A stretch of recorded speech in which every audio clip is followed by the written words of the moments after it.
Okay, guys, you are highly welcome to today's Health and Safety Interactive Workshop, Safeoclock platform.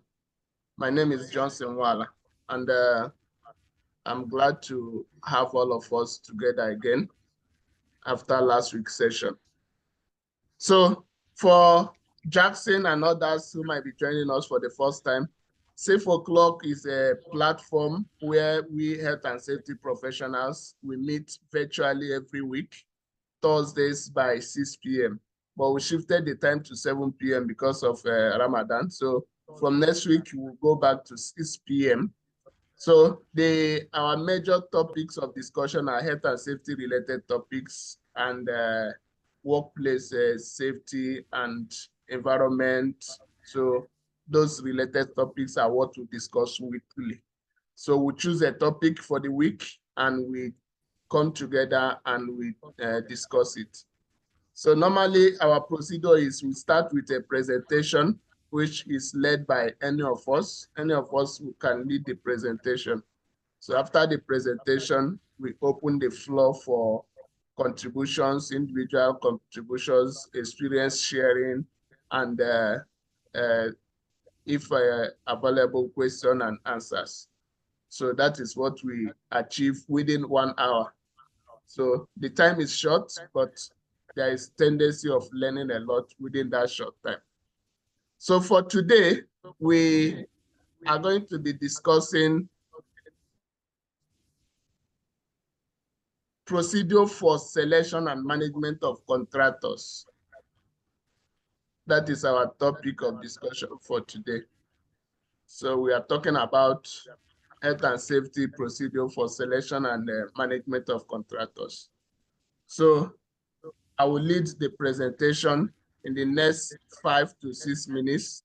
I'll just run through the slides I've prepared, and then we open the floor for every other person to contribute, share their experience, and ask questions also.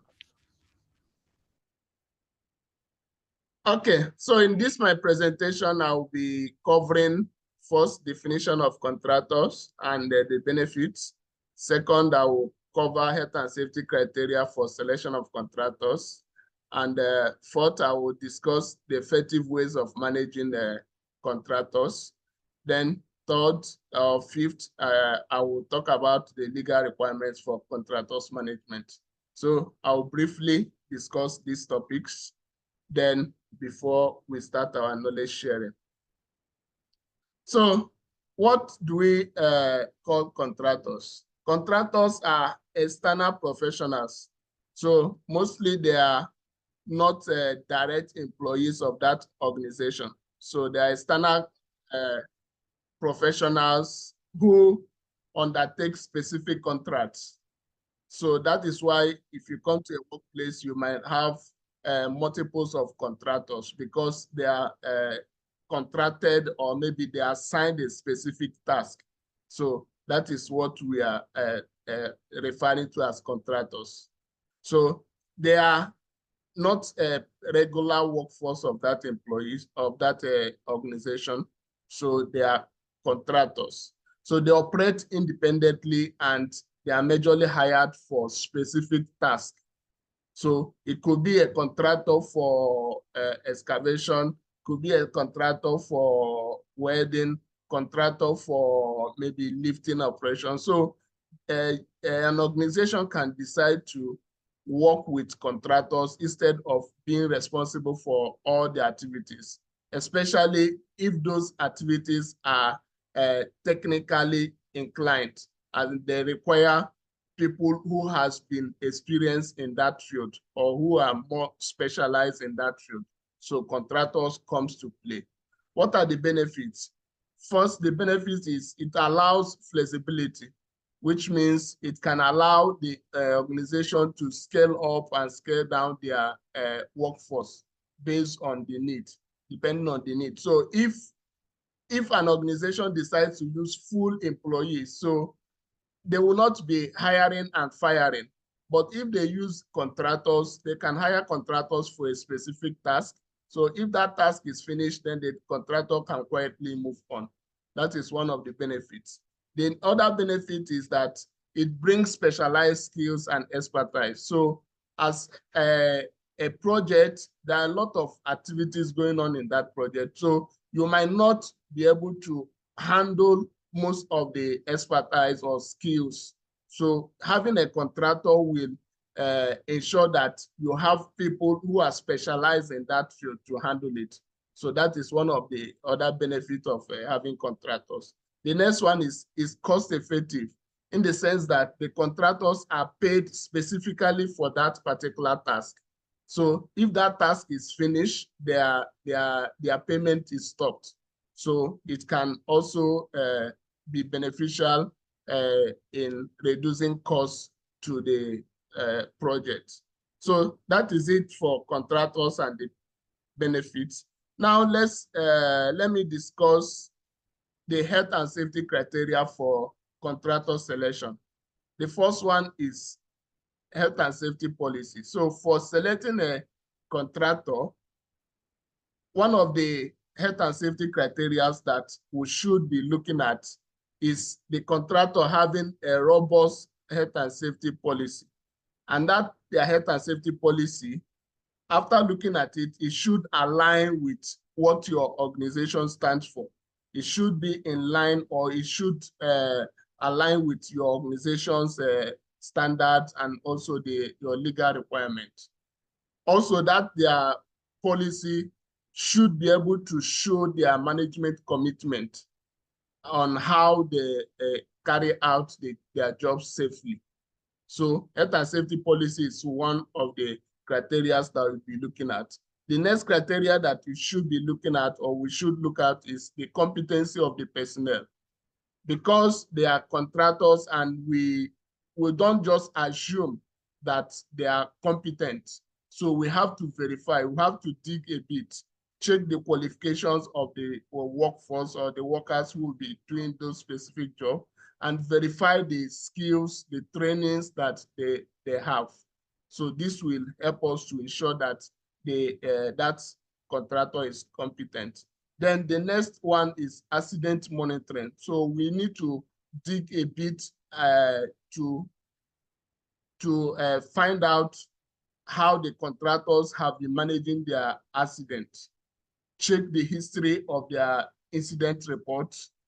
If they've had multiple casualties, multiple incidents, accidents are happening every now and then. So we need to look at their track record. Then the other criteria we can look at is their association or membership to trade unions. So depending on the type of contractor and depending on the type of job they do, so you know the type of membership, the type of union that they should belong to. And this will help them to ensure that they are complying with industry best practice. Because if they stand alone, they are not associating with their colleagues in that industry, they will be left behind in the developments in that industry. So that is why we look at their membership to these unions.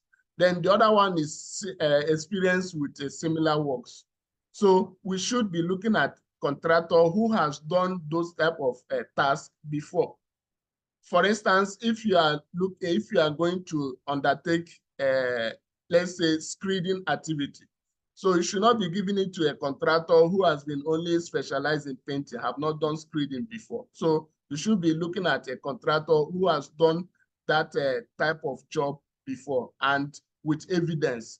So this will, the reason for this is they are familiar with the activity. That also means that they are familiar with the hazards that are associated with that activity. So that experience, it will be a plus for us to check during this contractor selection process. So the other one we'll look at is their hazard assessment and the control measures.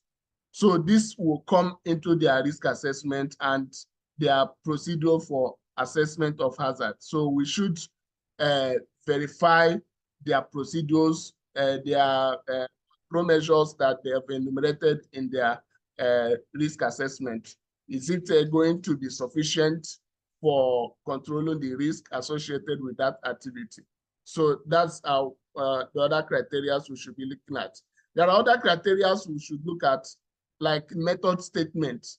So we should check if this contractor have clearly stated how they will be able to carry out this job safely. If they've outlined their plans or their execution procedures and with a safe process to ensure that the jobs or the activity is completed safely. Then the other criteria we can look at is their health and safety arrangement.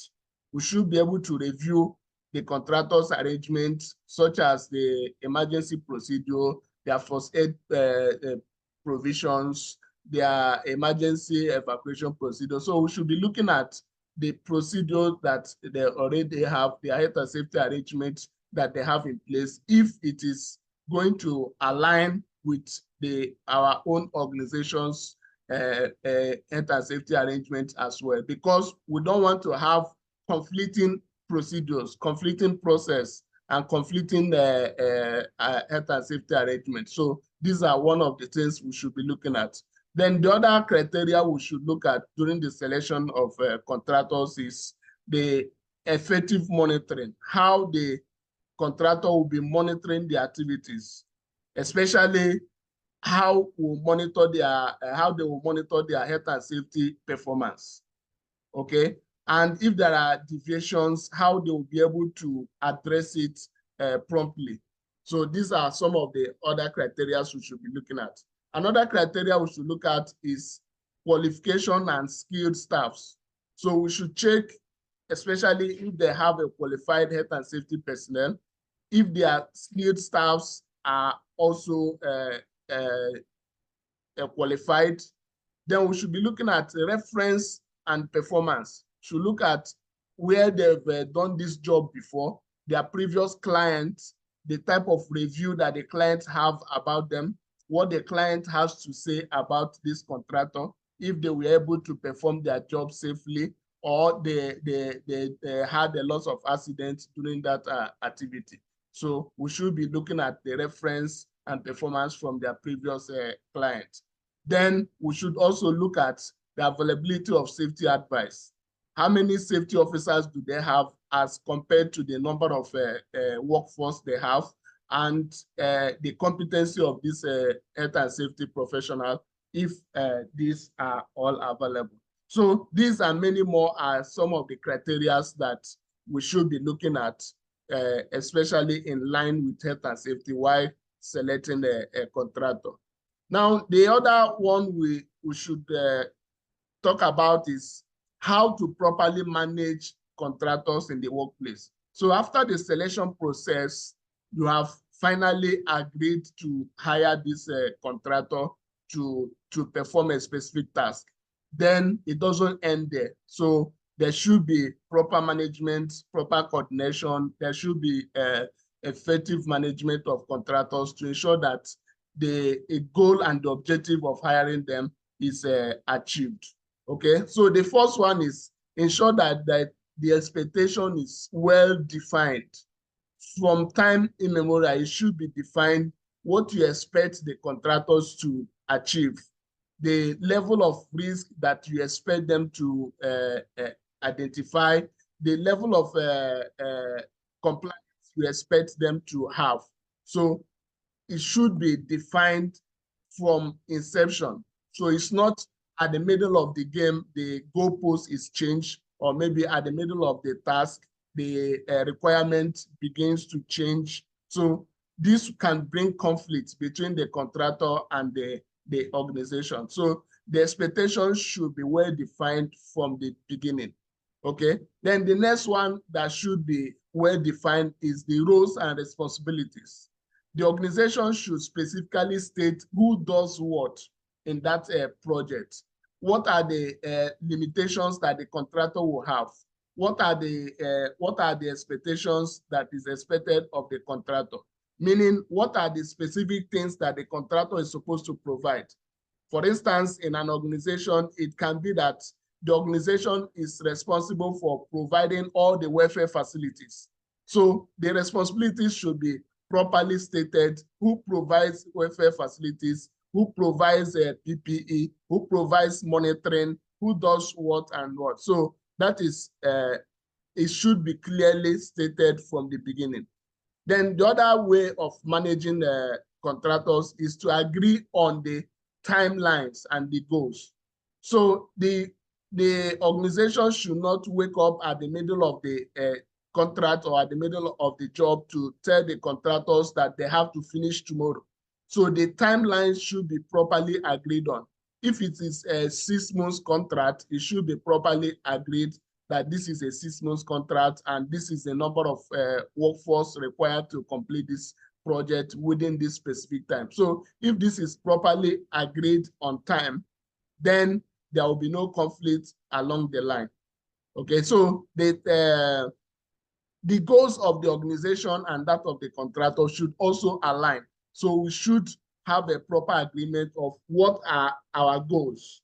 What is it that the organization wants to achieve for that particular year? Let's take, for instance, environmental awareness, or maybe environmental management. So if an organization has such goals or objectives, it should fall in line with that of the contractor. The contractor should not have a conflicting goal or objective.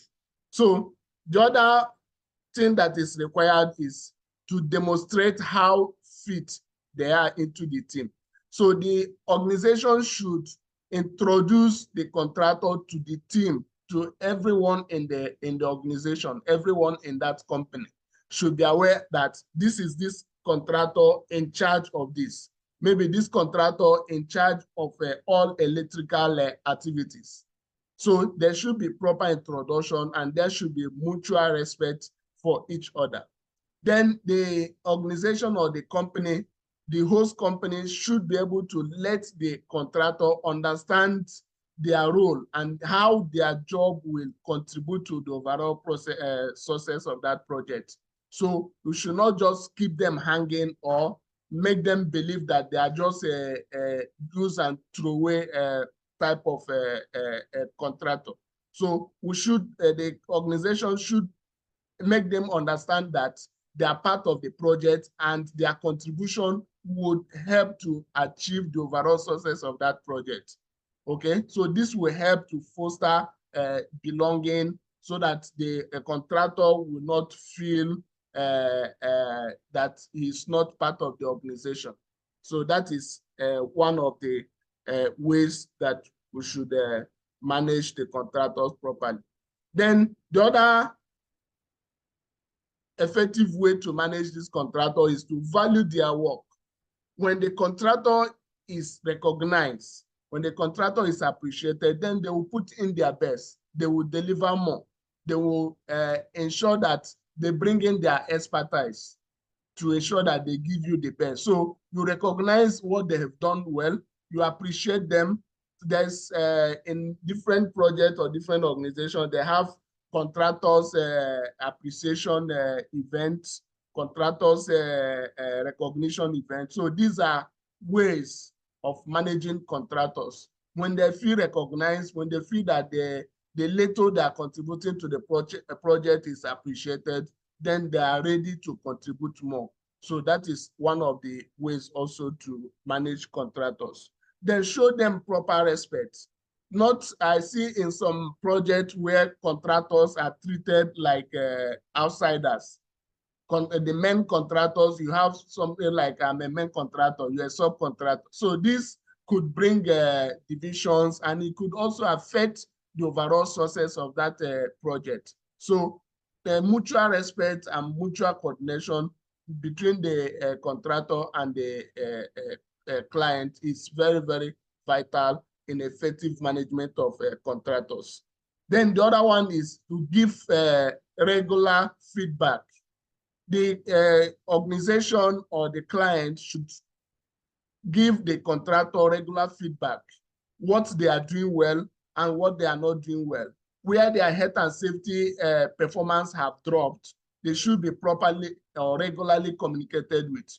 In most organizations or in most projects, there is what is known as contractors coordination meetings. So it can happen weekly, it can happen monthly, it can happen even in between when a serious observation was made or a serious communication is required. It can happen in between weeks or months. So these regular feedbacks helps to communicate the status quo, what is already achieved or what is remaining, or the deviations in the expectations. So these are all very vital, and it will help to manage the contractors properly while the job is going on. Then the other one that should be incorporated is compensation to performance. So if the contractors are performing excellently, especially in health and safety matters, if their accident statistics is low, if their compliance to health and safety regulations and requirements are very high, if they maintain a proper workplace safety, then they should be properly compensated. This is a moral boost. It can boost the contractors and it can encourage the contractors to perform more and do best in line with health and safety standards and requirements. So that is also another effective way of managing the contractors in the workplace. So I will briefly talk about few legal requirements when it has to do with management of contractors.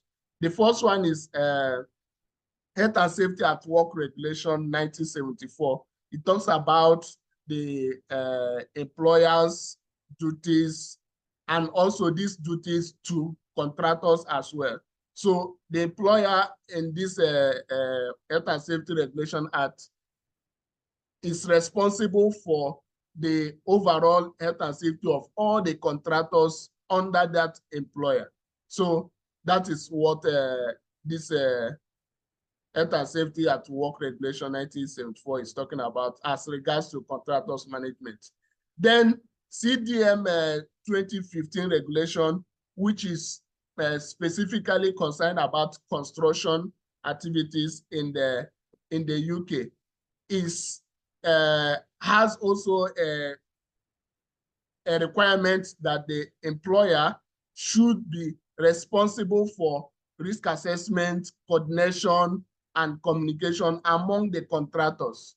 So the employer or the lead client is responsible for maintaining proper coordination, proper communication among the contractors, especially when they have multiple contractors. There should be proper coordination, especially let's talk about simultaneous activities. We've discussed SIMOS before. So in a situation where there are simultaneous activities, this contractor A and contractor B are working in the same location, different activities with contradicting hazards and risks. So it's the responsibility of the employer to coordinate these activities to ensure that they respect each other, to ensure that they give each other time and that the risks are properly managed.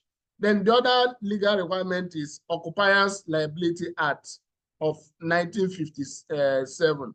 So this liability act is responsible to ensure that the employer is responsible for the health and safety of the visitors and trespassers inside their workplace, right? Also, the employer is also responsible for ensuring that the contractors are aware of all the potential risks within that premises or within that workplace. So Occupiers Liability Act of 1957 in UK is talking about that the employer should properly communicate all the risks and all the hazards available within that premise to the contractors.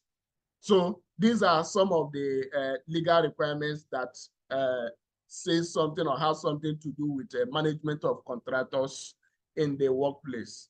And there are lots more to discuss about management of contractors, and I believe that we will do justice to that. I will leave the floor open for everyone to share their experience, contribute on the topic, and ask questions where necessary. Thank you very much.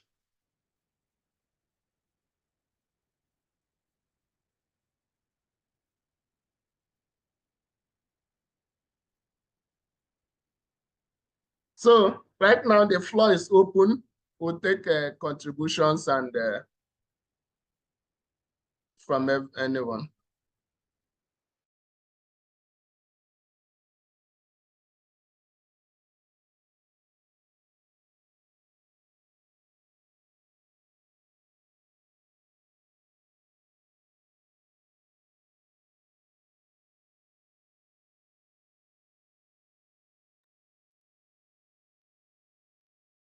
Are you guys there?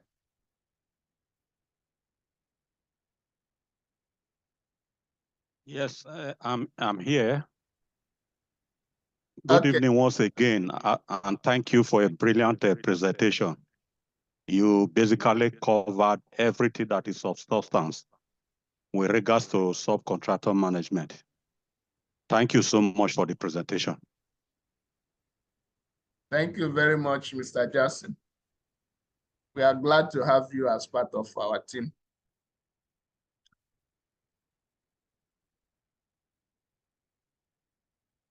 Okay, we can take further contributions.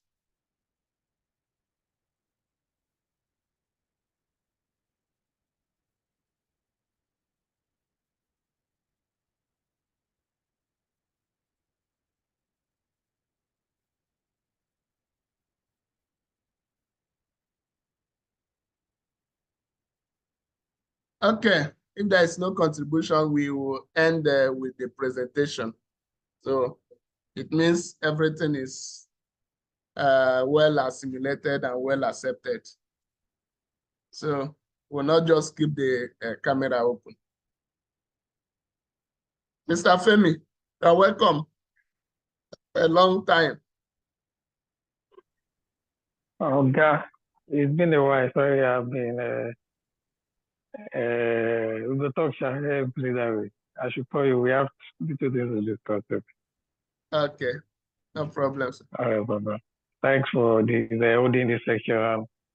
Even when some of us went away, it's not intentional. I hope you know that. Yeah, yeah. But I think by now, I think if you bounce back now, I have to be more regular now. Yeah, I believe so. Welcome. All right, I will give you a call afterwards. Yeah. I'll give you a call. All right, bro. All right, brother. Yeah.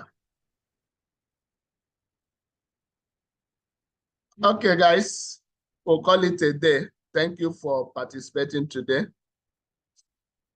And next week, we'll have another session. Mr. Jackson. Thank you so much.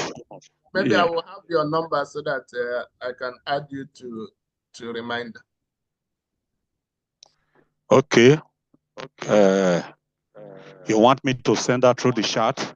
Yes, send me through the chat. I'll add you to our reminder. Okay.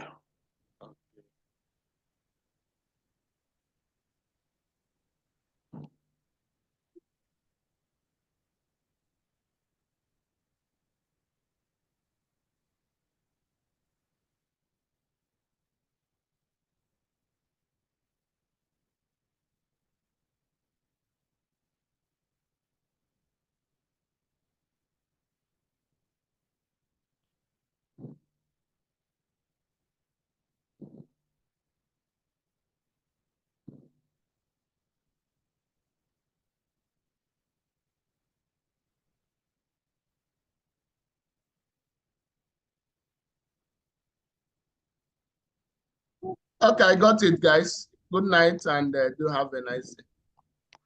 All right. Thank you so much. Thank you. Have a blessed day. Yeah.